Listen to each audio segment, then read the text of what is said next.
नमस्कार, मैं दिव्या। स्वागत है आपका आज के इस वीडियो में। आपने अक्सर अमीर व्यक्तियों की सूची में अंबानी, अडानी, टाटा और पूनावाला जैसे लोगों का नाम सुना है, लेकिन क्या आपने बिहार के सबसे अमीर व्यक्ति की सूची में शामिल लोगों के नाम सुने हैं? अगर नहीं सुने तो ये वीडियो आज बेहद खास होने वाला है, क्योंकि आज के इस वीडियो में हम जानेंगे बिहार के 5 ऐसे लोगों के बारे में जिनके नाम बिहार के सबसे अमीर व्यक्तियों में शुमार हैं। तो आइए आज की इस चर्चा में हम सबसे पहले बात करते हैं अनिल अग्रवाल के बारे में। अनिल अग्रवाल का जन्म बिहार में ही हुआ था। इन्होंने अपनी प्रारंभिक शिक्षा राजधानी पटना के किसी सरकारी स्कूल से पूरी की थी। ये एक मध्यम परिवार से अपना संबंध रखते थे। बिना किसी हाई फाई फैसिलिटी और शिक्षा के ही इन्होंने अपने भविष्य को कीर्तिमान बनाया। बता दें कि केवल बिहारी नहीं बल्कि देश के 100 सबसे धनिक व्यक्तियों की लिस्ट में भी इनका नाम शुमार है।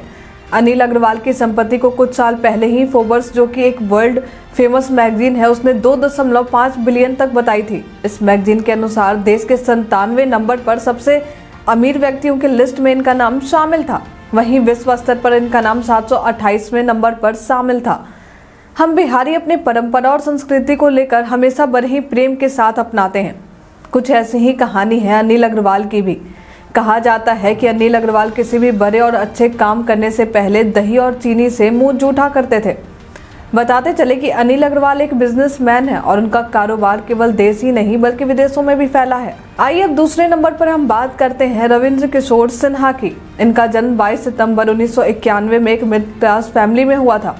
इन्हें लोग आर.के. सिन्हा के नाम से भी जानते हैं। आर.के. सिन्हा एक रिपोर्टर के तौर पर भी काम कर चुके हैं। दरअसल इन्होंने पटना के दैनिक अखबार द सर्च लाइट में एक ट्रेनी के तौर पर 20 साल की उम्र में काम किया था। भारत और पाकिस्तान के बीच साल 1971 में बॉर्डर पर चल रहे वॉर के बीच इन्होंने बिहार रेजिमेंट के साथ रिपोर्टिंग भी की थी। इनका शुरुआती जीवन काफी संघर्षमयी रहा। इन्होंने मात्र 250 रुपए में ही 22 साल की उम्र में पटना में गैरेज को लीज पर लेकर अपने काम को शुरू किया था। आज सिक्योरिटी एंड इंटेलिजेंस सर्विसेज यानी SIS के नाम से इनकी यह कंपनी, और अब इस कंपनी का 5000 करोड़ से भी ज्यादा का टर्नओवर है। बता दें कि राज्यसभा में सांसद भी रह चुके हैं। आइए अब अपने इस चर्चा में हम जानते हैं सुब्रत रॉय के बारे में। इनका जन्म बिहार के अररिया जिले में साल 1948 में हुआ था।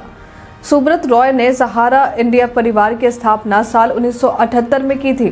धीरे धीरे सहारा ग्रुप बड़े मुकाम हासिल करने लगा और देश की बड़ी कंपनियों में शुमार हो गया। एक समय ऐसा था जब सहारा में देश के करोड़ों लोगों ने निवेश किया था। देश के साथ साथ विदेशों में भी सहारा परिवार का कारोबार फैलता गया, लेकिन सहारा परिवार की हालत साल 2009 से बदल गई।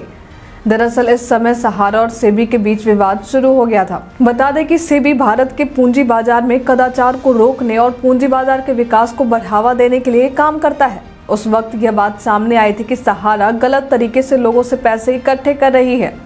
उसके बाद सहारा विवादों में फंसती चली गई। इन विवादों की गुत्थी अभी तक नहीं सुलझ सकी और देश में कई लोगों के पैसे फंसे रह गए। खैर, इसकी स्थिति आज जो भी हो, लेकिन एक समय ऐसा था जब सुब्रत रॉय केवल बिहारी नहीं बल्कि देश में भी अमीरों की सूची में शुमार थे। यदि अभी सहारा इंडिया के कुल संपत्ति की बात करें तो 2,89,00,000 और 253 करोड़ रुपए से भी अधिक इनकी कुल संपत्ति है। चलिए अब हम बात करते हैं संजय झा के बारे में। इनका जन्म बिहार के सुल्तानगंज में 1963 में हुआ था। संजय झा ग्लोबल फाउंड्रीज के CEO और मोटोरोला मोबिलिटी के पूर्व अध्यक्ष और कार्यकारी अधिकारी भी रह चुके हैं। ये एक इंडियन अमेरिकन बिजनेस कार्यपालक हैं। इनकी नेटवर्थ साल 2017 में $1 बिलियन तक थी। आइए अब अंतिम में हम बात करते हैं संप्रदा सिंह के बारे में। इनका जन्म बिहार के जहानाबाद साल 1925 में हुआ था।